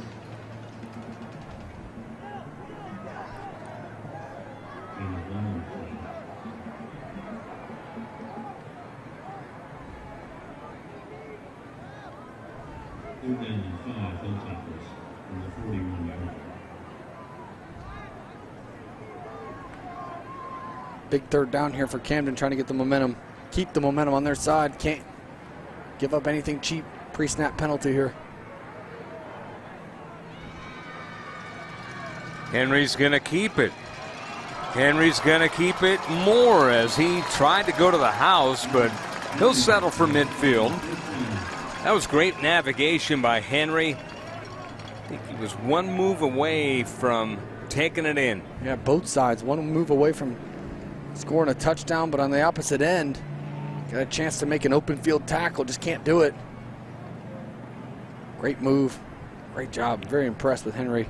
Good to see him back on the field after that injury in the last series. Henry finally brought down by Israel Clark-White, who's going to Monmouth, cornerback.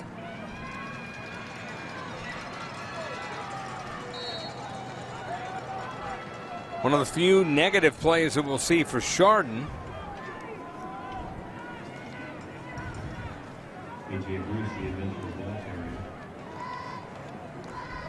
Bruce the ball carrier, and the quarter has come to an end. So we go to the fourth quarter, and Chardon on their way to 30 straight victories.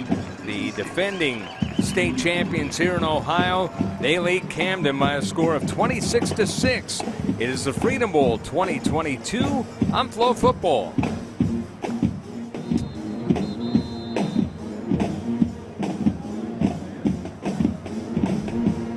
Well, the band and the Chardon cheerleaders, the dance squad, everyone into it right now here at Tom Benson Hall of Fame Stadium. Scott Coletti along with Brandon Dowdy, former quarterback for the Hilltoppers of Western Kentucky, the Hilltoppers of Chardon, leading Camden going into the fourth quarter, 26-6. It's been a solid effort on both sides of the ball. They've forced turnovers, and those turnovers have turned into points. And so you got second down and 11. You also turn over the defense and offsides.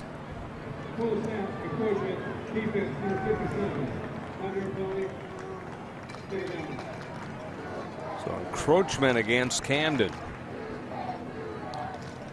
Well, let's face it, it's the first game for Rob Henson this season. They were 5-5 a year ago. Henson taking over the program.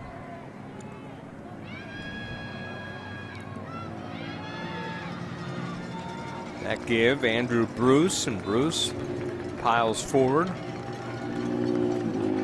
It'll be 3rd and 1. It's kind of strange. It's been for about an hour, but the lights have been on here at the stadium. Beautiful day. You see the shadows engulfing the field. Sunshine. The lights definitely have not taken effect. They won't take effect probably until we're well into the next game. Yep.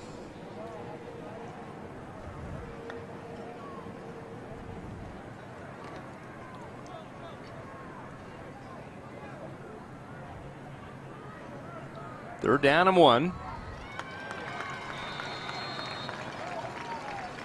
Get the first down.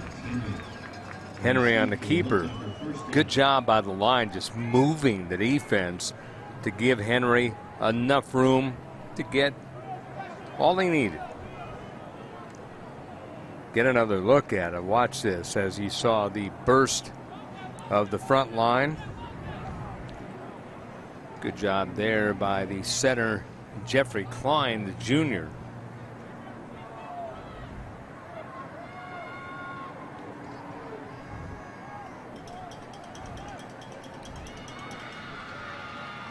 Actually, it's Dylan Jenkins, the center. And now they reverse it, a throw, and that is going to be intercepted. Wow. Picked off by Teron Davis. Columbia with the pass. First time they tried that today, and turns into a turnover. all the things right this coaching staff has done. They tried some trickery, a little wildcat reverse pass. There was a lot of white jerseys over there, just kind of threw it up there.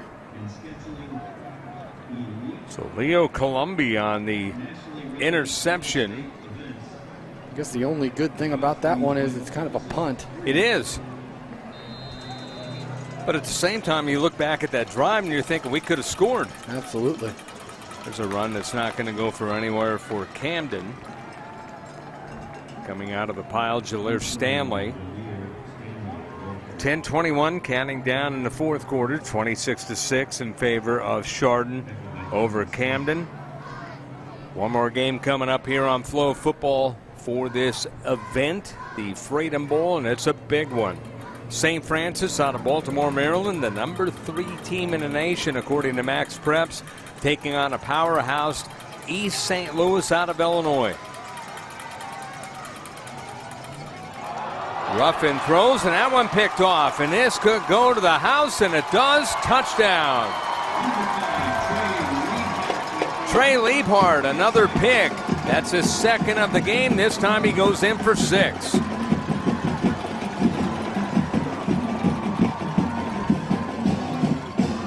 Just complimentary defense, complimentary football right there. Defense bailing out the offense. Ruffin just a little late over the middle, tried to check right, check left. That pressure of Chardon has really done wonders for the timing of these routes.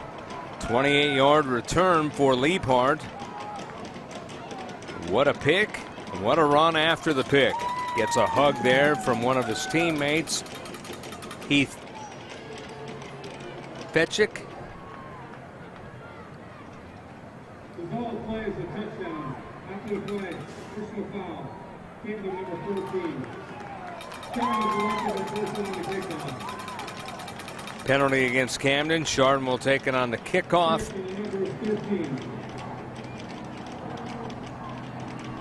Just when you think you might have a glimmer of hope, Chardon just put that away. Yes, they did. Did a really good job just having zone eyes in the defensive secondary, anticipating that throw, making a play, and bringing it to the house. Kick is up and good. 33-6 in favor of Chardon over Camden. 2022 Freedom Bowl here in Canton, Ohio on Flow Football.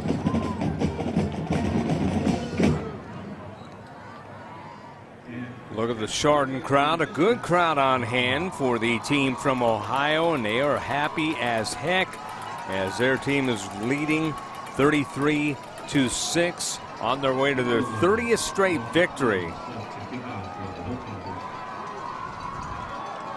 I like the guy in the red wig. Yeah, I do. Got some interesting attire. Right? But I like it.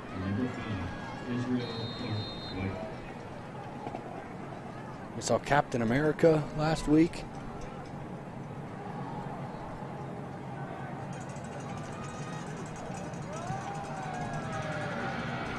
Kick goes into the end zone. It was a short kick after the penalty.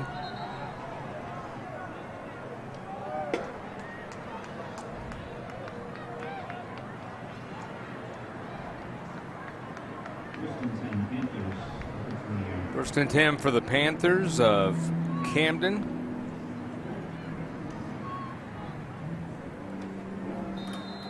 (33-6). They trail it.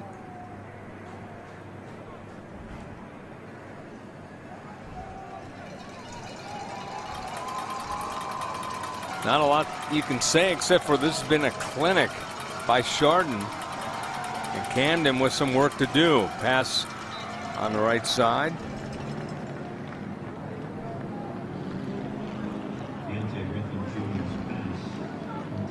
It was incomplete. What would you say they need to work on the most, Camden? I think Camden needs to just simplify the game. You know, you got to get their quarterback in rhythm early in the game. He really wasn't in rhythm at all. He's just right there. He's got a clean pocket. Just got to make that throw. I think you just got to clean him up a little bit. It's just a compliment of how much pressure he's had throughout this entire game.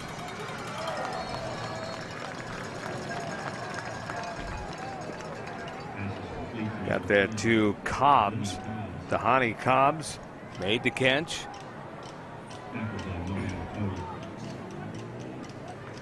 Again, you see here, just got some pressure right in his face again. Seems like every ball is contested. Seems like every time he's in the pocket, he's got some hands in his face. He's being touched. Sometimes that's worth more than a sack. Right. Pass along the near side, and man, that was dangerous. Ooh. That would have been an easy pick six had that been a little bit to our left.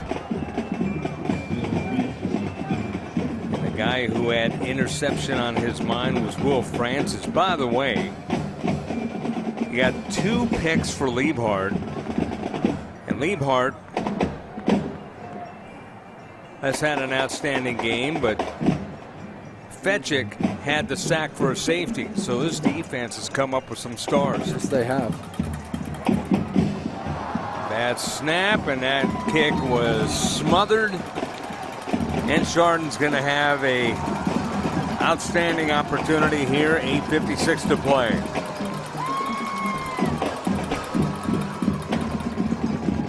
Camden, a lot of hands up here. Just a tough snap. Nothing Ruffin can do when he gets hit again. I think you got to think about maybe saving your quarterback and maybe let somebody else get some reps just from a health perspective. He's taken a lot of shots in the run game and in the pass game. Seems like every time he drops back, he's been getting touched. But a kid that doesn't come off the field, a lot of heart, but a lot of positives. If you're thinking about the future of this Camden team, I think they got the talent to match up against anyone. They just got to find creative ways to get them the ball.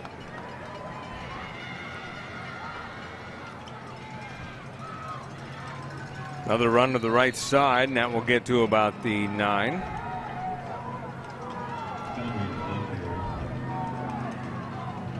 So new quarterback.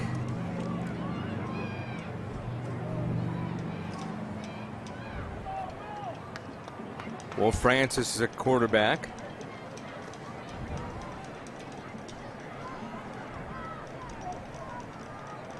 Donovan Conwell, running back, 43.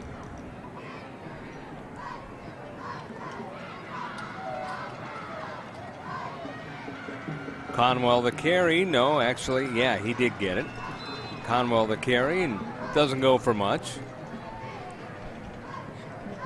You got the backups in, but these are meaningful reps for some of these kids that are trying to be the future of this program. You're seeing a little flash of the future of this program, a winning program, a tradition that has deep roots. But these reps mean something to these kids, so kudos to them for getting in the game and having to make an impact. Absolutely right about that. Good looking keeper there by Francis. He'll maneuver forward, gains a couple of yards. That'll bring up 4th down. They're going to go for the field goal. Joseph Evans will come out on the field.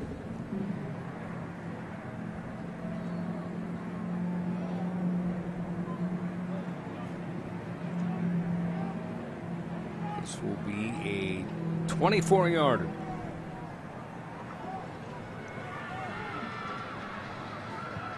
A 24-yard field goal is up, and it is good. 6:57 to go in the 4th quarter, as it is now 36-6. As we look at the flag here, before we go to any break, we'll see what they call. I think the field goal is going to stand. It is going to go against one of these teams, probably a personal foul. Man in the white hat, Tony Moldovan, will get his call here in a second.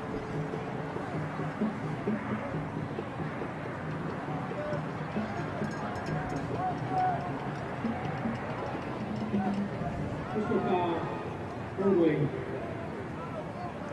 On Camden. 15-yard penalty for lead assessed on the kickoff. 15-yard penalty. It goes on the kickoff. And this has been one of those games for a team that's expected to do a lot here. They haven't lost since 2019 and on their way to their 30th straight victory. Chardon. And Chardon just doing it offensively and defensively. Now all three phases. Yeah. I mean, I've been impressed with them all three phases. I just love how they get in the huddle, get in and out of the huddle, communicate from a defensive perspective, from the offensive perspective. Even just now, look, they're in the huddle, and the special teams have been doing it all game. Just not just always playing in attack mode, it feels like, in all three phases. This is a well-coached football team. Very well coached. So Chardon will kick off at the 45. How much you bet he gets it into the end zone?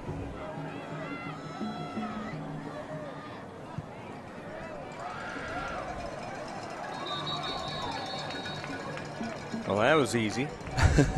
I'd parlay that one with a Chardon Hilltopper victory here. Right. Yeah, I think that's pretty Safe bet. pretty safe bet also, yeah. Yeah, this team just came out ready to play. Prepared. And Very they prepared. came out prepared, but they came out eager. You could see this is a team, even though they were 1-0, even though they're going for win number 30 in a row, they didn't play like a team that even won last week. They just came out like a team that was ready to play today. It was business as usual. Yes, that's the best way to put it. Business as usual indeed, and they've gotten this business done.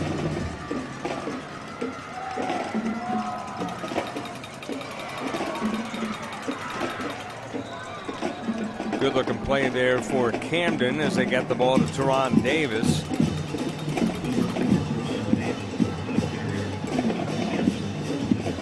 First down for the Panthers.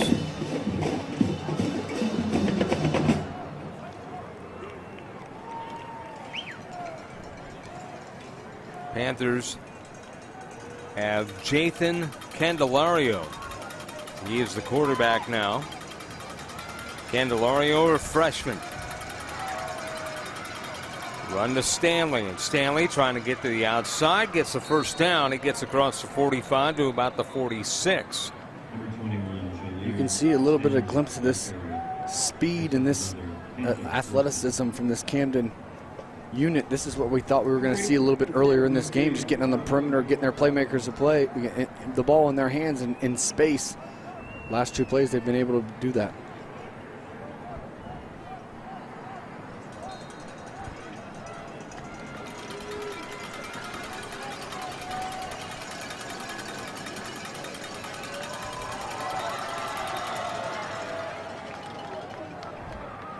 I almost forgot what a flag looked like, but we finally get a flag here.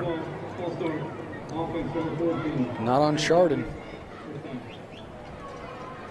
I mean, so impressed with just the amount of non-penalties, non-miscommunications that they've had, just top down on this team. Just a very impressive football team.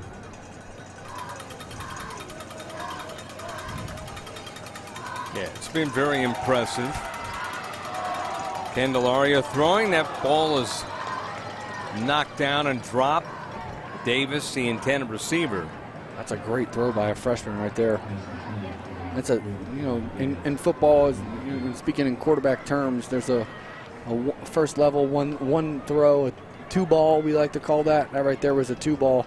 His trajectory, he had to get it over top of the linebackers, but had to sink back down before it hits that third level. That's a good, confident throw by a young freshman right there. With a very strong arm, no less.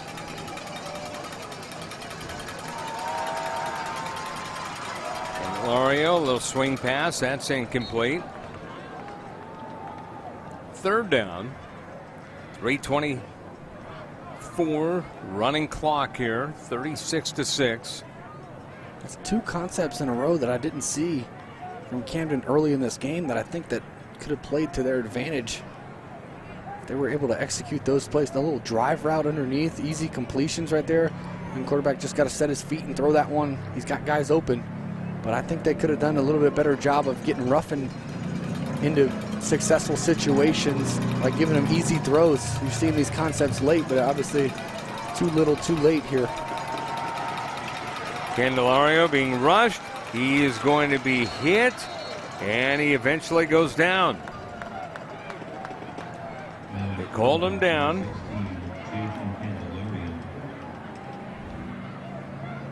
He does not look like a freshman.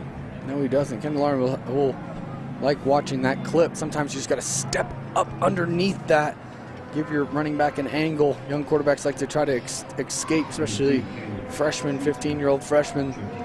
They just don't have that feel for the game yet, but as he gains experience, he'll understand that sometimes a soft spot in these, in the rush lanes are forward. I was always taught as a young guy that with very, very limited athletic ability, I wanted to get up in the pocket as much as I could. It just shortens that throw, and it allows me to be successful getting a clean pocket in front of me so that I can deliver the ball accurately. I think he'll learn from that clip. So Chardon gets the ball back. Chardon with a 36-6 lead with the running clock. Second game of the evening and the third game of the day, final game of this event. Will more than likely be closer to 8:30 than 8, as we're almost at 7:30 right now, but that's going to be a good one. East St. Louis out of Illinois against the number 3 team in the nation, according to Max Prep, St. Francis.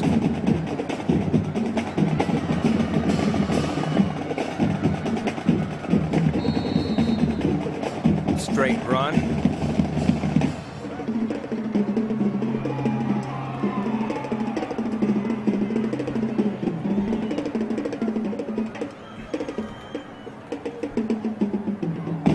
Conwell, Donovan Conwell, the running back, 6 foot 170 sophomore, number 43. Under a minute to go. Might be the last play here. See how close to 40 seconds they run the play.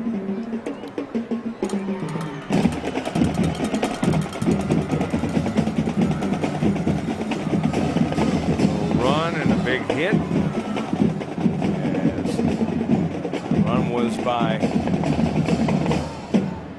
Bujaclia. So Bujaclia on the run. And that will do it. So the final score will be Chardon 36 and Camden 6. Chardon goes to 2-0. Camden 0-1. What a victory it was here for Chardon as they win at 36-6. Brandon, two teams will go and shake hands, and an emphatic victory for a team that has a lot of pride, and they played with a lot of grit, a lot of intensity, and of course a lot of poise. Yeah, a lot of poise. Well-coached football team. Chardon Hilltoppers just were too much to handle for Camden today. I think that both teams have some improvements. I think that Chardon can do a little bit better job in the pass game. But again, I just think that their run game and their wing tee, they know their identity and they're going to stick with it. If they can stay up on teams, they're going to be dangerous, and they're going to continue to win football games. For Camden, I think that they don't need to hang their head. They had a long travel here in a game that it meant something to them, but meant nothing to them in their district play. So they got a long season. They got a lot of athletes, a lot of talent on that sideline. Just got to be able to harness that talent and enable your players to play at the highest level and be set up for success. I think they both teams have a bright future. Absolutely. So the final score once again, 36-6. As you look at some of the highlights here, it was Henry with a big game. He had a couple of touchdown passes, and the fans had a lot to cheer about. You had interceptions, you had hard hitting, you had a safety by Fetchick, and just a team on all cylinders. Yeah, just a full team effort, all 3 stages. I thought Chardon just dominated this game from the start. Got off to a good, hot, fresh start in the first quarter, allowing them to be able to build on that momentum and gain confidence throughout this game. Just a well-oiled machine, this Chardon Hilltoppers are. Absolutely. So, your final thoughts? I think both teams just have a lot of things to improve on. A little bit more on the Camden side, just got to play a little more clean, have to be able to execute at a higher level, especially as they got tired.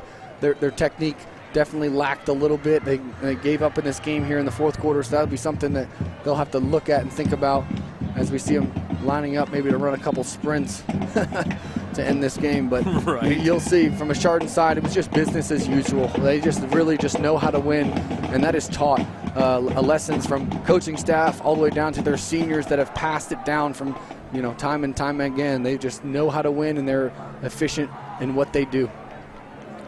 So a big win for Chardon.